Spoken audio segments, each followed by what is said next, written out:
Një përplasje ka ndodhur në shtëpinë e Big Brother VIP Albania 4 mes 3 banorëve Gjestit, Serlos dhe Olës. Reperi Gjesti ka goditur me vesë në kokë të 2 banorët duke shkaktuar reagime të ashpra nga ana e tyre, duke i kërkuar produksionit që ta përjashtojnë për shkak të thyrjes së rregullave brenda shtëpisë më të famshme në Shqipëri. Ngjarje të ngjashme kanë ndodhur edhe në edicionet e kaluara, por nuk ka patur eliminime për këtë veprim. Pas kësaj, Ledioni tregoi se duke u nisur nga kjo ngjarje vëllai i madh kishte vendosur që Gjesti të shkonte në nominim.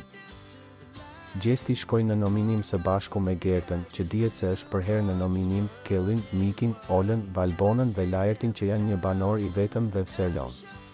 Por dënimi i tij nuk mbaronte këtu, pasi vëllai i madh kishte zgjedhur që t'i bënte një surprizë qesharake. Ledioni i tha se përveç dënimit të qenit në televotim, vëllai i madh i kishte dhënë dhe një dënim tjetër.